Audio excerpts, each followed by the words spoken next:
Yes, I'm head of the Ernst & Young, or EY as we say these days, real estate in the Nordic countries. We have about 400 people in the Nordic countries, whereof 200 in Sweden.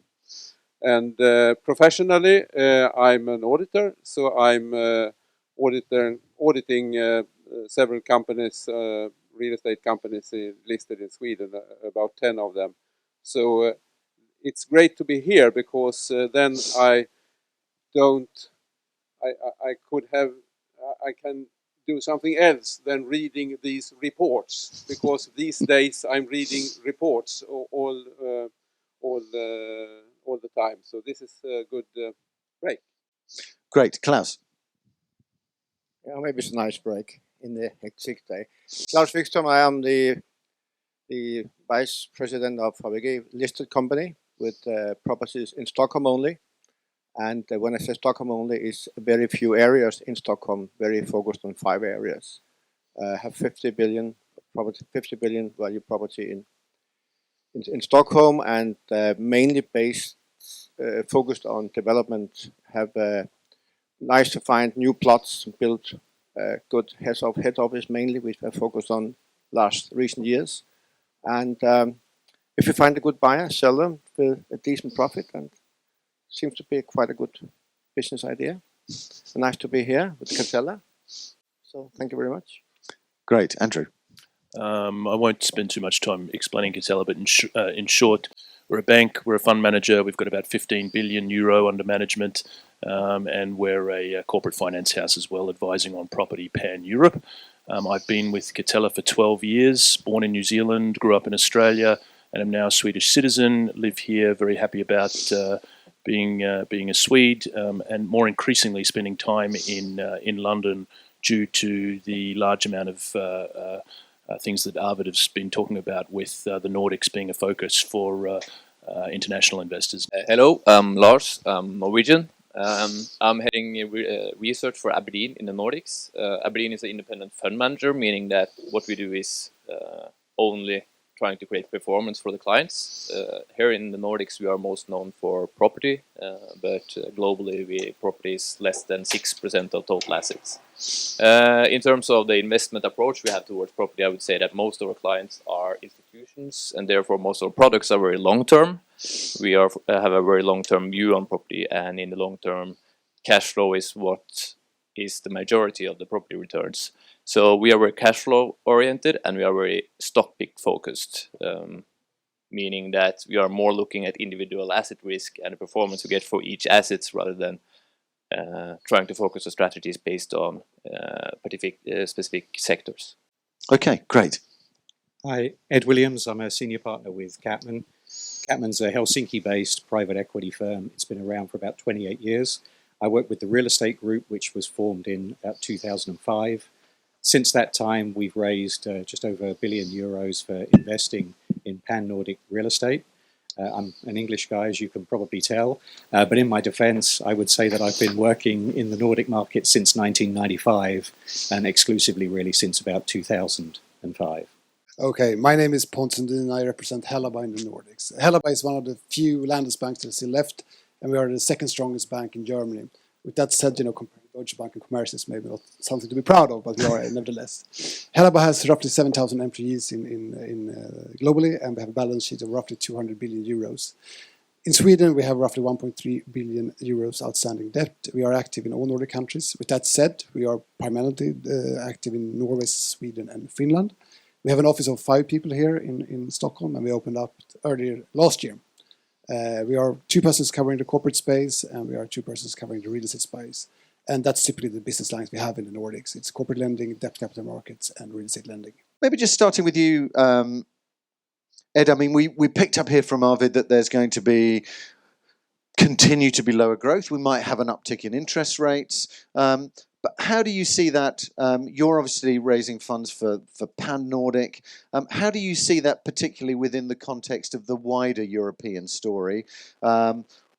Where do you see the differences and the similarities, I suppose, between how you're seeing the markets here in comparison to the outlook for Europe? I think it's an interesting question, very valid question at the moment. We're actually out fundraising at the moment. And I think one of the things that's changed at CapMan in recent years is we've gone from raising money purely from Finnish institutions to international capital. A lot of our money now comes from the US, for example. And if you look at US investors, not wanting to pick specific ones, but I think years ago they used to look at Europe as kind of one place, obviously different moving countries, but a lot of the US investors used to invest in pan-European funds. What we find now with a lot of the US investors is they're being far more selective as to what they want to do. So as an example, going into a pan-Nordic fund is something that's interesting for them. And I think as you look at the different European markets, really since financial crisis, things have changed a huge amount, obviously, amongst all the different countries. And I think you have to be very specific about where you're going. And the Nordics, a lot of people talk about it being a safe haven. I think that's actually very true. If you look at the Nordic economy, as we just were doing, you have to look at the countries separately. But I think generally speaking, it looks actually very good for international investors based on what's going on with the growth, what's going on with the economy, with the transparency that you get here in the market and what's happening with deals. So I think generally the Nordics looks attractive to people. We've seen that through interest from international investors. I just think you have to be careful because in the same way that you can't link Europe together and say Europe is one market, the Nordics isn't either. And I think actually Arvid made some interesting observations looking at the different countries. They are moving in different areas, and I think you've got to exercise extreme caution in some areas, but other areas are big opportunities. Okay, good. And I'm going to pick up some of those topics about the individual countries because I do think there was some interesting thing that comes out, not least whether or not if I hold it in Oslo next year, whether there'll be a different view on what was the biggest market. I don't know, we'll see. Not the biggest market, but Lars, maybe coming to you, picking up on that point from Ed about international investors looking in at the market. How do you perceive risk here? Do we see the Nordics as more of a safe haven? Do you think that's the case? Obviously, up until last year, we did a lot of sessions based around risk, political risk. So we'd got, at the start of the year, nobody was saying Brexit would happen. Nobody was saying Trump would happen, but they did. We've now got Le Pen being interviewed consistently on BBC World and various other things. We've got the German elections, we've got the Dutch elections, a lot of potential things coming in. But it seems, at least from a distance, that there seem to be less concerns about the Nordic markets more generally in terms of political risk and associated risk. What's your view on that? Do you think that the Nordics could be the safest haven of them all? That's a slightly big question as a second one, I know. Well, I can start with just saying that I think, yes, to some extent it's true that the Nordic region is being viewed as a safe haven, especially for property, because you have very solid long-term fundamentals. It's not only about the growth, it's about the strength of the public finances, it's about demographics. We actually have population growth. You don't have that in all European countries. You have competitiveness in a global economy. So all those things are in place, but that's not something that, particularly for 2017, that has been for a long period of time. So what you're saying, I think, is that the risk around us has increased, and therefore it might make sense for investors to invest more in the Nordics. But I'm not sure if that's going to put through. The story has been the same for the 10 years I've been working in Aberdeen. We're flying around the globe telling investors that the Nordics is a safe haven, and some of them have invested, some have not. So yeah, and I think also there's picking up on the differences between the countries. I think that's very much reflected in the risk premiums in the investment market. The Swedish market, you have quite narrow spreads between prime and riskier assets, while in Finland you have huge spreads. In Norway even you have quite significant spreads compared to 2007. Buying a prime property compared to average risk property would be 50 basis point difference. Now that difference is 150, 200 basis points in Norway, which after all is performing quite well. So I think the risk premiums opens for quite a lot of interesting opportunities, taking it down from Nordic safe haven down to the stock picking. Okay, good. And Andrew, are you seeing, obviously you're spending your time between Stockholm and London and various other cities, are you seeing an increased interest in the Nordics post-Brexit, if you like, in terms of the international capital that's beginning to look here? Yeah, absolutely. I mean, I think, the investment volumes dipped year on year in the UK post-Brexit by about 30%. So you had a record year in the UK in 2015, highest volumes ever, and then leading up to Brexit, you had real uncertainty for investors as to what would actually come of that decision. So Q1 and Q2 of last year were very slow while people sort of kept their hands in their pockets. And then there was a little bit of a burst in Q4, but a 30% drop is significant. And actually, if you look at it on pure office, retail, and industrial transactions, it was more like a 50% drop, which means other asset classes have really taken up a big slice of the pie, which is alternatives, being nursing homes, private residential sector, public, etc. So I think what has happened, and the reason for that is we've seen a real slowdown from the US investors. In the UK, they've been replaced by Chinese investors. And if you look at the last 4 months in London, 80% of the transactions were done by Chinese capital. That's an enormous change. And I think what is partly driving that is, of course, the Americans tend to be the PE houses that are looking for the high returns. But I think a lot of the investors behind those PE houses are saying, look, hang on a minute with the UK. We've seen last year a slowdown in Germany on the year before, and also a slowdown in France. Whereas conversely, having listened to Arvid and the panel here, the Nordics is enjoying record highs right across the board. So I think from my personal experience, there's a lot more investors asking to talk and how can we help them get in.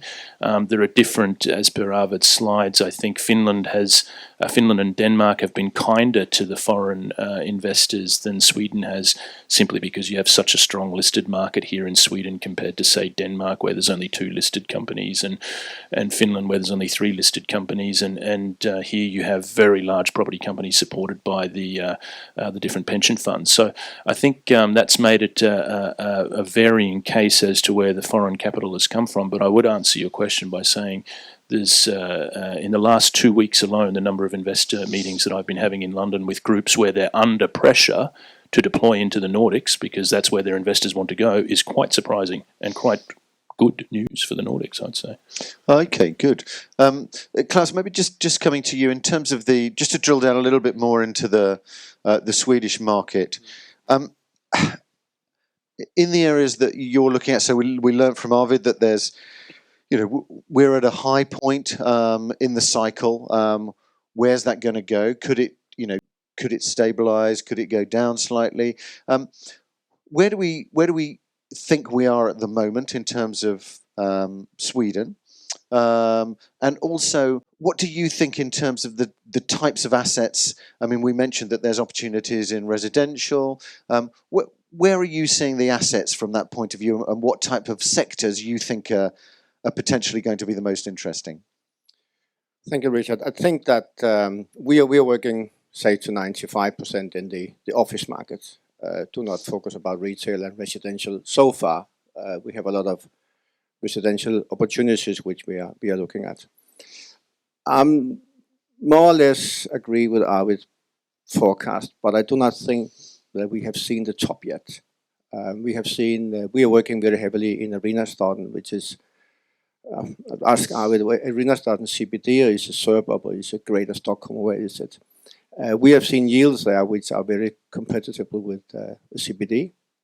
And with the demand we have more or less daily from investors want to buy more in that area and are bidding up the prices. I do not think that we in those areas have seen the top yet.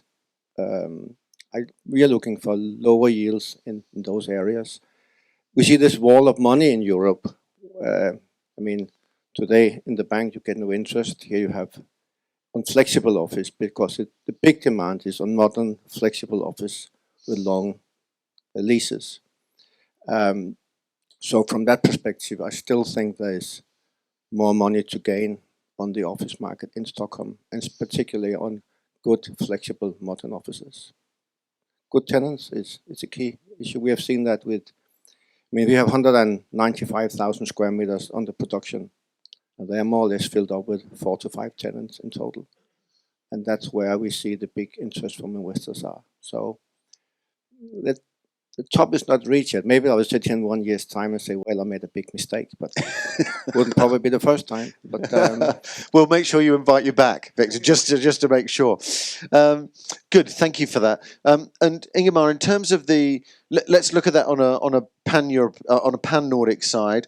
How do you see the markets in terms of sectors? Are there particular sectors that you think are going to benefit from either the safe haven status or the potential for new international investors to come in? Who are the winners and losers, do you think?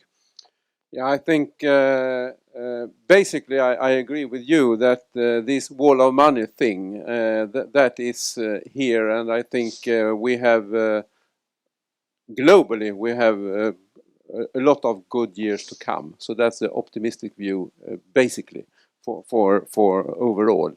And then talking about the Nordic countries, I think I also see a big interest, but it has not come so much out of that yet. I think it's still we need to see that the investors actually come here. It's in Finland, yes, I can hear from our people that there it is, and in Denmark, in Sweden, it's not so much. So and talking about sectors, I think that it's for a long time. I think residential will be very interesting. I think that is the sector, and I think perhaps not next year, but it must come very soon, that the senior living part of the residential must be booming. So that's it's my if I should stress one thing, I think that is perhaps not next year, but in the long run, I think that must be somewhere to be. Okay, so residential, and within that, some of the subsectors in the UK, for example, and across Europe, student housing has been a very big session, and we've also did in London last week one on student housing and micro-living. Micro-living being a very big thing in Germany at the moment, but also beginning to cross over into the UK in terms of the next space on from student housing to something which is similar, understandable, but affordable. And the second thing also is logistic. That is the new kind of retail we will have. If you are going into doing the right, you have the full understanding of what's happening in the retail, you will invest in the correct logistic sectors. I think that is the second one after residential. Okay, good.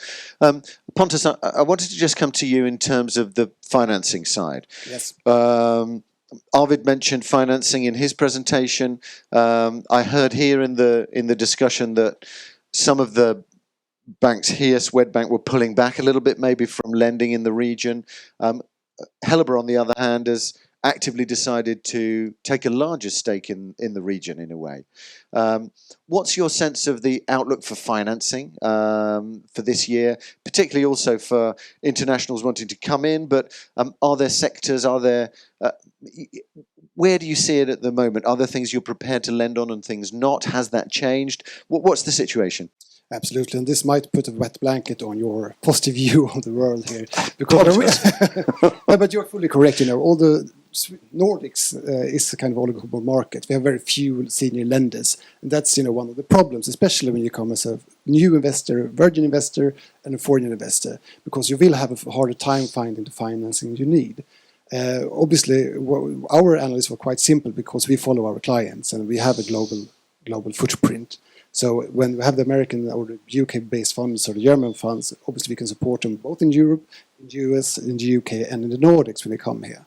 So that's our simple analysis why we thought it was a good idea to open up an office here.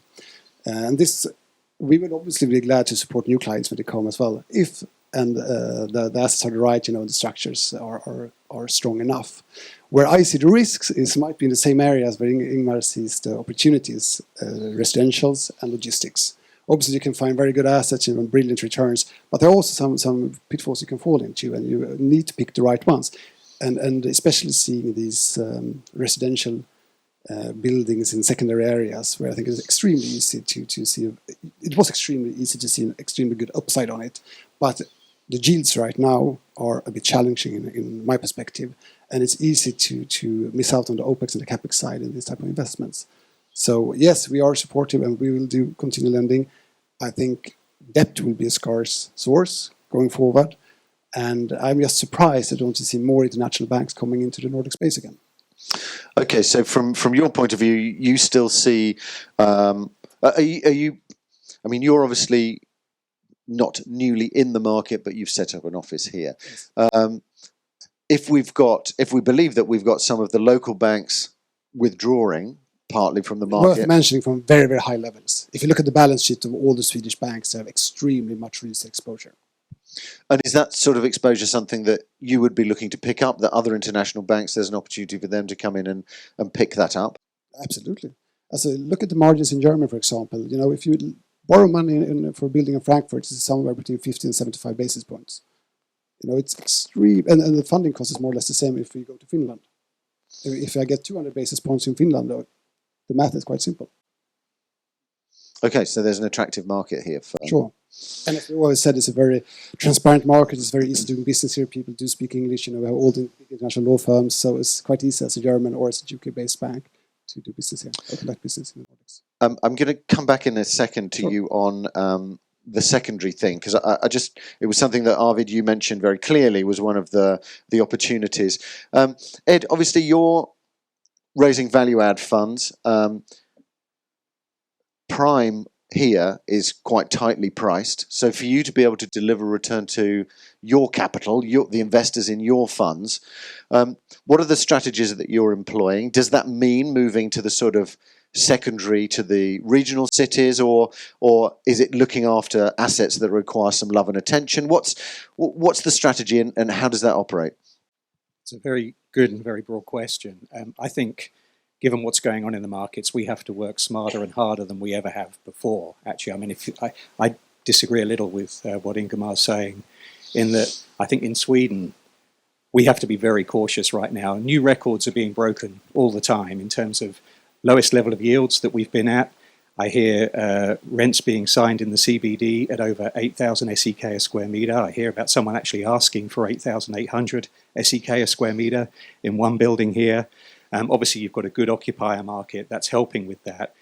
But I think, you know, being in the value add space, I think is very important right now. Where we used to make a lot of our money was like a lot of people buying office buildings where there was some vacancy, under market rents, that kind of stuff we love to do. We haven't been able to do that for a while. Of course, we could do it, but we'd have to pay up big prices like everybody else. And I think if the market does have a correction, that's where you're going to lose money. That's where you're effectively buying the market. So on the value add side, what we're trying to do is more project type deals. And in some countries, it's easier than others. As was identified in Helsinki, you've got a yield spread of about 0.75% to 1.5% up from where you are in Stockholm. The Finnish economy is starting to recover. We think that's a good opportunity to go and buy those regular kind of office buildings, but obviously Helsinki focused. With Sweden, what we're doing here is trying to work on more value add projects where we can see that if yields are going to move out, we could still make money on those transactions. So they're more defensive from a yield point of view. As an example, one of the things that we've been working on recently is school projects. We see that there's a massive shortfall of schools in Stockholm, and just urbanization generally as a theme and these sort of mega trends. So, you know, we've actually been working on 3 projects where we're converting buildings into schools because you've got great operators there, interesting market. Even if the yields move out on that, you can make very good money. So I think it's different horses for different courses, really. In Copenhagen, over the last few years, really since 2011, we've spent a lot of time buying residential rental properties, and those have gone extremely well for us as that market's recovered. We don't see that continuing. We're still obviously looking at that, but we're looking more at offices now. If you look at Copenhagen rents compared to Helsinki, Stockholm, or Oslo rents, there's a big differential there, you know, very big differential. So I just think you've got to be very careful at what you're doing, and I think, you know, move away from just kind of taking market bets, because I think that's where you could actually come unstuck if you're not careful. Okay, good. Klaus, I just wanted to pick up with you on that topic, just in terms of the, in a way, looking at conversion, because I know that you're doing some work at the moment, which is conversion from let's say, industrial production over into industrial plus resi. The strategy behind that is better use of the land, is better use of maximising the potential for that land. How much of that kind of project is available, let's say, within the Stockholm area? Well, we have quite a big potential ourselves. I see a lot of areas where we can do more. We have a business park in Solna, which we can develop into with a much bigger density. First of all, I'm not surprised that we're looking from each side of the fence, you and I. I would say exactly the same if I were you, but I do not agree on that. Naturally, but we bought a big piece of land where you have a big car dealer, which is a big industrial land where we can build 160,000 square meters split between office and residential, and that's the kind of deals we see where we have bigger potential for us buying a property with a 20% increase in rent and maybe right on the yields up or down. We do not see that as our main focus, but we see the big money is to go and find the plots where you can convert it into bigger density and to other purposes. We think that's where the money is, and so far this has been our business idea to focus on that and not on anything else. So yeah, I see that's where the money is going to be picked up, but I maybe have to discuss with it later on today where we make the money. Good. Andrew, in terms of some of the, Arvid mentioned about secondary regions, secondary property, potentially having higher growth over the next sort of 12, 24 months. How do you see that? And do you see people moving more to regional, or do you think that's really about secondary product in the main cities? First of all, I think it's really interesting to have. I invited Ed along. It's interesting his capital base versus, say, the gentleman on my left. But I think the difference with the two investors is very interesting, and I think that sums up really what we're dealing with in terms of so many different owners, buyers, with their different profiles and what they're looking for, and different investor bases. So what we've been seeing is, if you take one example that we worked on at Catella, which was a company called NP3, where we took an idea which was to buy properties north of Stockholm and outside of the CBD, which there wasn't a really large listed property company that was doing that. So we went about attracting equity for a new property company to acquire buildings between sort of 5 and 20 million euro in the north of Sweden. And if you look at the return, I was just actually looking on my phone at the stock, and I mean the dividend on that property company that has been paid out is very good. It started off, in terms of the share, when it was offered, was at 32.3 SEK. It peaked at 53.5, and today is trading. It opened at 47.8. So if you're an investor that went into that property vehicle that's buying not core, not in the centre, Malmö, Gothenburg, Stockholm, it's northern cities and regional locations. Not only have you had a share lift, but you've also had a fantastic dividend paid out over that time. So to answer your question, there's definitely opportunities outside of the CBDs, and I think that's a real area that we'll be looking at also for the foreign investors, because as Arvid talked a little bit about, a lot of the listed companies here have tail portfolios that they're looking to core up their main portfolio. So there'll be big chunks that I think will be coming to the market in this year, and that'll be quite interesting. Okay, good. And Ingemar, in terms of let's look at some of the sort of tax regulatory issues between the different countries. Are there things which suggest that it's either easier or more attractive, whether that's to do with currency or other things, in terms of international investors' ability to be able to access those markets?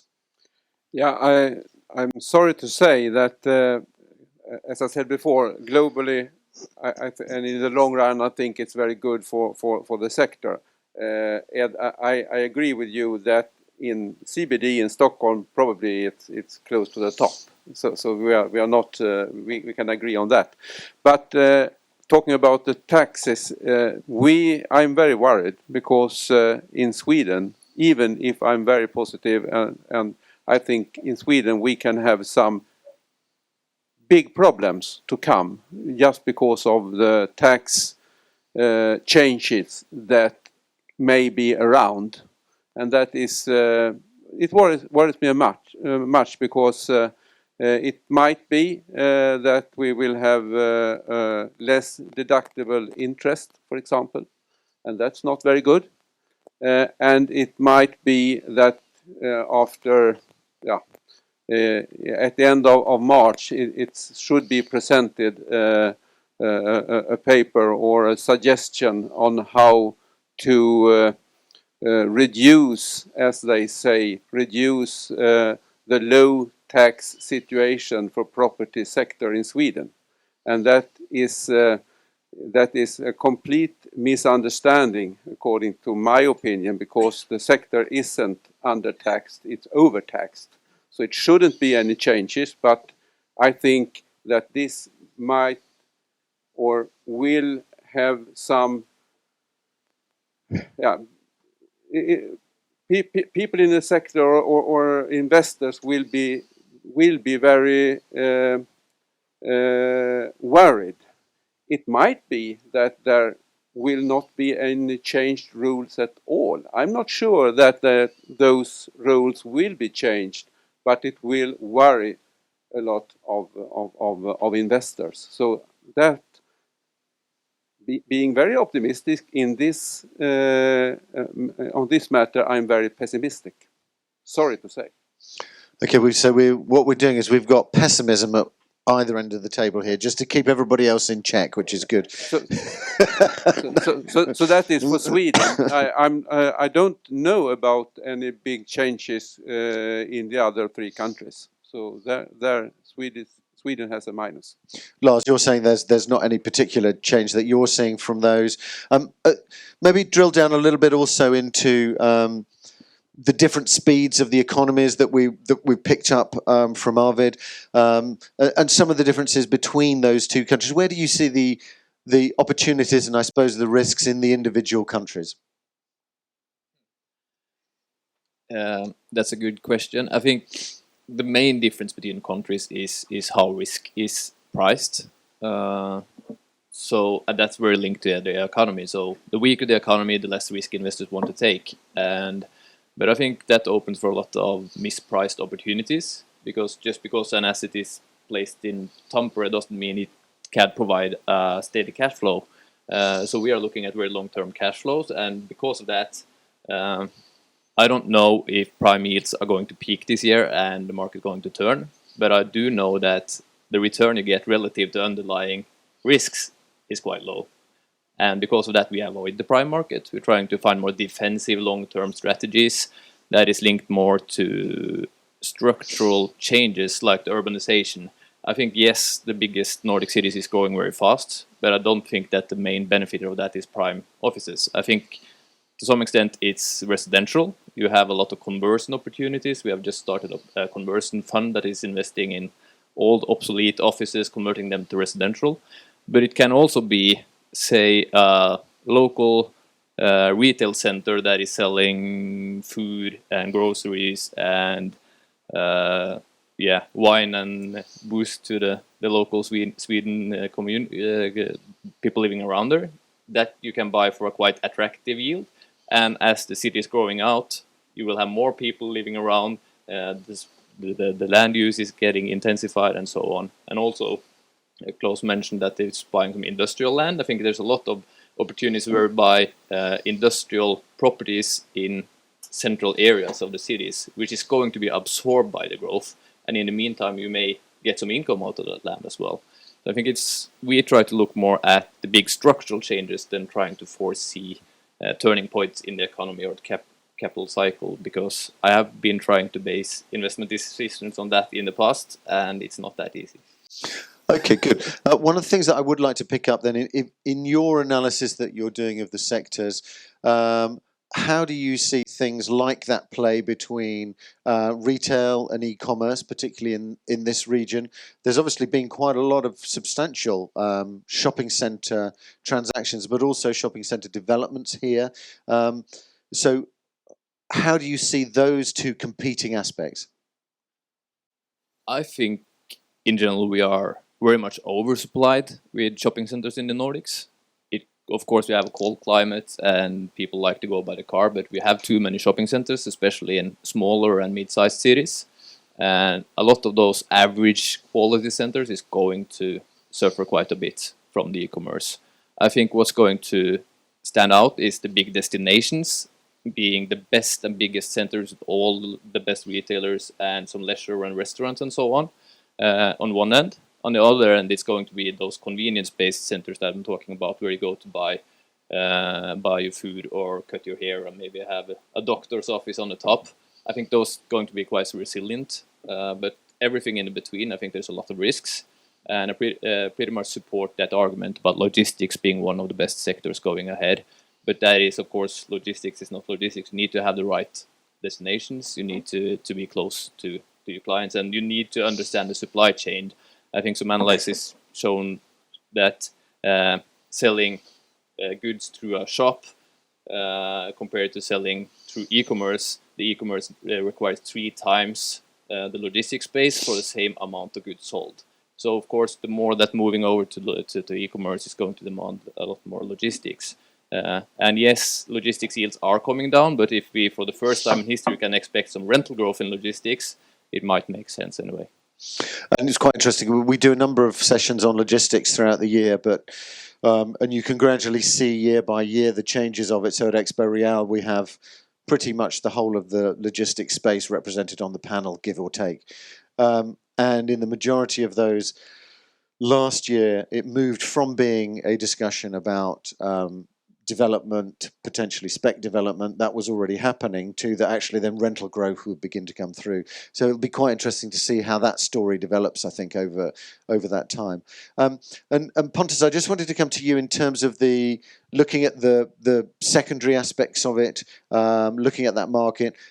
What are you prepared to lend into? Do you think that's going to be a play where people won't be able to get leverage, and so therefore that's going to be one for all equity buyers, or do you think there are opportunities to be able to either provide financing or for borrowers to be able to get lending on some of these secondary assets?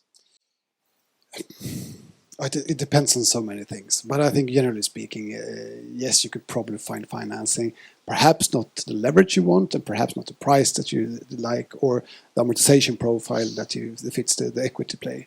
But as long as you have a strong track record, you are a good actor, a long-term player, then you probably will find financing. But I think the prices will go up, and I think something that is not a topic for today, but from my perspective, what I see as a dark cloud on the sky is the discussions regarding Basel IV, and that will affect the Swedish banking market quite severe, because then all of a sudden the banks can no longer use their own models for RWA. They use standardized models, and that means that we need to allocate more capital, and especially for logistics, and that will obviously affect the price and how much debt that are willing to lend on that type of assets.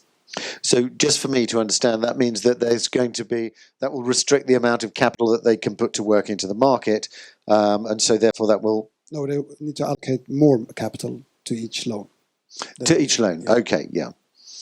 And that, from your point of view, is then going to affect some of the pricing going forward because the cost of financing will be higher? Absolutely. Not so much the German banks, because we are only under this regime. It's more the Swedish banks, or the Nordic banks, I would say, that use their own advanced models for allocating capital. Okay. Ed, in terms of your sense, you looked at office. Do you also buy into more of the residential story, more of the sort of alternatives in terms of, whether that's parking funds, whether that's senior living? Are those the sort of areas where you believe there's a potential return? We cover quite a few areas. I'd say one area that we're not a specialist in at all is logistics. So if you look at what we've typically invested in, it's been office, retail, hotels, some industrial, I would say, but not logistics. We definitely think that specialising in some things is a way forward. You know, I touched a little bit on the urbanisation theme. Schools, for example. We've also been involved in converting what we felt were obsolete, centrally located office buildings into residential, and more recently into a hotel, actually, in Helsinki. I like the idea of looking at demographics going forward. So, for example, if you're looking at senior living, we all know that we're living in countries with an ageing demographic. That's got to be a good thing to look at. It's not something we're a specialist on, but you know, I know that there's not great specialist properties for those at the moment. I think that's a market that could grow. That's certainly something that we're going to be having a look at. It's not something that we have the in-house specialist for today, but you know, I think that's something that we'll look to get. And I think as we move forward, yes, things will be more project and sector-led until, of course, you know, the market changes, and then it's easy to be a generalist again. But that's kind of how I look at it. Okay, good. Lars, in terms of Aberdeen, are you beginning to, in comparison to previous times, take on more risk, whether that's more risks in terms of looking at alternative sectors, moving higher up the risk curve? What's your sense of how your strategy is developing in terms of the ability to be able to provide the returns for your investors? First, I have to say we're not changing our strategy. We're keeping to the same. It just means we need to look harder to find the right assets. The good thing is that the large activity is bringing up more deals as values go up, more sellers come to the market, more deals we could look at. And also we are in a space where we are looking at slightly smaller assets than a lot of other players. We're typically buying, say, 200, 300, 400 million SEK. And first, most of the investors looking for larger deal sizes. The institutions, and especially the foreign capital, want large volumes, and especially the banks, because the banks, they do not really want to increase the sector allocation to the real estate. So when they are doing loans, they want volumes because it's the same amount of work for them to have a small loan. So it's more difficult to finance the smaller assets. So I would say that the market today pay a premium for larger assets over smaller assets. So if you kind of find niches of the market that's somewhat overlooked, both because of the deal size, because we have local presence, but also because we have the asset management competences, I think there's still a lot of interesting opportunities there. So I wouldn't say that we are paying more for assets today than we did before, but yes, I think it's very tempting to increase the risk as the market goes up. It's very cyclical. Everyone increases the risk at the top of the cycle, while you should take down the risk. So the whole investment process we have is focused toward taking down the risk at this point of the cycle. So that makes it difficult to buy, but I think it's the safest things to do. So you should take more risk when the market has dropped. Okay, good. And Andrew, in terms of the main countries, there's a big link between the Nordics and the Baltics. There have been funds which were specifically for the Baltic Rim, including Baltics and Nordics. How do you see that? Should we be viewing the Baltics in the same sense as the Nordics, or is there a definite separation? There's some interesting links in terms of the fact that, first of all, tenants, you have many of the sort of Swedish banks that have large lending capability in the Baltics, but also from an international perspective, the Baltics have been a little bit like what Slovakia and the Czech Republic and Poland have been in terms of outsource centres for some of the really big international banks and groups like that. So from a tenant perspective, it's quite interesting. From a lending perspective, it's similar to Sweden, and in fact, you can get terms from a Swedish bank that are better than you could get in Sweden, in the Baltics, which is very interesting. And then the main issue, though, is just the size of the market. So it's really, I think last year we looked at this, but it was something like €1 billion. So it's across the three countries. So it's a fairly small market when you compare it to the rest of the Nordics. What I would say is interesting really is more the sector that investors are sort of looking at more than just the geography side of things. And I would say PwC, unfortunately, I don't mean to bring up a competitor to EY, but PwC produce a report each year, their sort of annual real estate survey, and it's a very good international survey where it looks at the different sectors that investors are talking about focusing on. And the top 10 for last year sectors, none of that included retail or industrial or office. It was all to do with residential or public or healthcare or retirement living, etc. So I think we're already starting to see some funds being formed, pan-Nordics, that are focusing on. Ed has a hotel fund, but there are also residential funds plus healthcare funds and things like that. And I think that's a big change that the Nordics haven't seen. Industrial is definitely, in terms of logistics, it's the flavour of the month. I know that Christian Fredriksson is here from ICA, and perhaps we should have had him up here because it would be interesting to know a little bit more about what is happening with the food retailers in terms of their thoughts on logistics, etc. Because of course that's changing in the UK, and it's probably going to do so here. But logistics really has been the flavour of the month. The yields have come in, and everyone's been searching for it. So, yeah. Okay, good. One thing I just wanted to pick up with you, Ingemar, is Russia in the headlines a great deal at the moment. You obviously had Finland doing a rapid and successful turnaround in terms of their trading relationships with Russia. You've got concerns about the Baltics.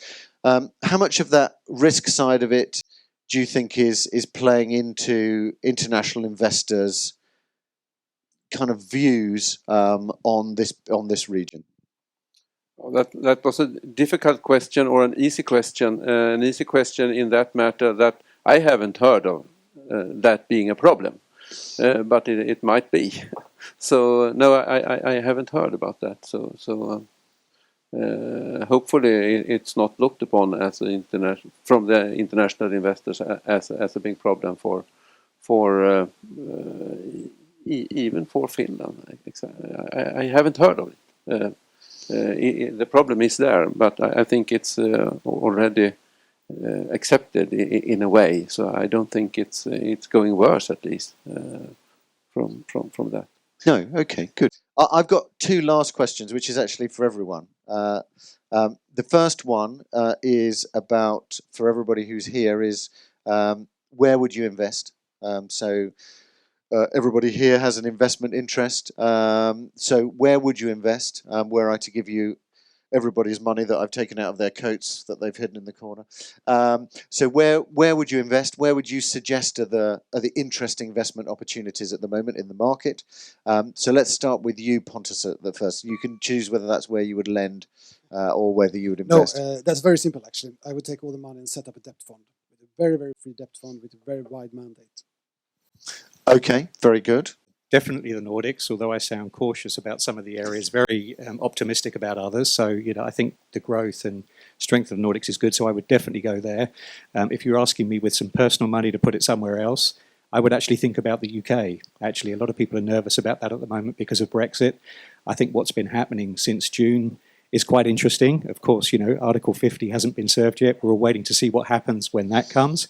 But I think people are pleasantly surprised. And I think when you look at the UK, I think I was reading that it's been, it's had the most positive growth actually over the last 6 months out of the G8 or whatever. So it seems to be defying all expectations. If you've got money that isn't sterling, sterling's cheap at the moment, so you can invest in the market in a cheap way. And yeah, I just think it's a good bet actually. But Nordics is where my money's going. Okay, good, Lars. Yeah, I'm also mainly invested in Nordic, so I would say yeah. That's a very tricky question since we are stock pickers and not trying really to define themes. But I think a good idea to try to look in different directions than where you see the big capital flows. If everyone buying prime offices, and I have been saying this for 2 years, maybe we should look elsewhere. We have been wrong in the sense that we have been underperforming because we have not been in that market for 2 years. But is that just to put other people off from looking at it, though? No, we like prime offices, but just when they are cheaper. So at the moment, I think there's a lot of defensive strategies, which I've been talking about, defensive retail. high quality office properties in second largest cities, some logistics. I think there's a lot of ways you can try to invest in strategies that is against the stream. Okay, good. Andrew. Nordic stock picking in other ways. Okay, Nordic stock picking, very good. It depends who you are, but I mean, if it's for the sort of individuals in the room and access to, not everyone can afford to buy a 70 million euro office building or take on a development. I think the listed sector in Sweden is extremely exciting and something for the Swedes to be very proud of. I come from Australia, where the listed market is very large as well and liquid. And I think you have Swedish property companies now that have exposure listed to Finland and to other parts of the Nordics. So I think you can, I was just checking now before answering this question and just looking at the Sagax share, for example.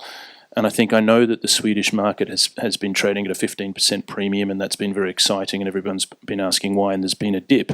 But if you look at the dividends that these companies have been paid, for us as, whether you want to call us mum and dad investors or whatever you want to call us, if you're putting money into one of those listed shares and having exposure to a multitude of real estate that you would otherwise be unable to do, I think that's really exciting and a really a good opportunity. And I think what we've been doing at Catella of creating some of these property companies, we worked with ICA and we were asked not to bring in international capital there and just look for Swedish capital. And from that perspective, it was completely oversubscribed. And it's very interesting to see how much interest there is from investors into putting money into a really good manager that really knows what they're doing. And I notice in this crowd here, there are also some other asset managers that are working on behalf of foreign capital. And it's a real statement, I think, that, when you're coming in here, you need to be teaming up with somebody that's really on the ground and knows what they're doing. And that's not different to anywhere else. But I think what is different to everywhere else is that the Swedish listed market is big and solid, and it's here to stay. Okay, good. So we should be investing in listed real estate. Of course, you should be investing in it. But of course, I'm a bit colored of where I work, but I will invest and continue to invest in companies like us who are really aiming to get control over whole areas. Because even though we are working residential or retail or office or whatever, we think it's important to have the control over an area so you can control also what's going on outside the houses, because whether we are investing in one or the other thing, it's what's going on in the whole area, who make the area attractive. And the big main office or head office, or all companies in total, they want to be the best employer in the business. They want to attract the best employees to their company. They can only be an attractive employer if they are in an area where you can have your daily work sorted out, your daily life sorted out. So we will continue investing, and I will invest in companies who work in that area, control whole city areas to get the best out of that specific area, so you can get the best tenant, best price residential, and have the best possibilities for the future. Okay, good. Ingemar. Yeah, I agree with Andrew on the listed sector, absolutely. But if we're talking about what kind of investments, I have said before that I think residential and the right, if you make the right choice and of the logistic, where you make your own and very clever understanding of the supply chain, so you understand what you're actually investing in. I think those are the two things. And I just want to make one more comment, and it's on the conversions. I think the conversions, they are very, very interesting, because you can make good money of the conversions. That is the good thing. The bad thing is that I think that all investors have to understand that the lifetime of a building is decreasing for the future, because if you build something today, you have no clue of what that building and that area should be in 20 years. So I think that's the bad thing of the conversion, that you have to understand that the 100 years and 50 years, we're not talking about that. But you can make some good money of the conversions as well.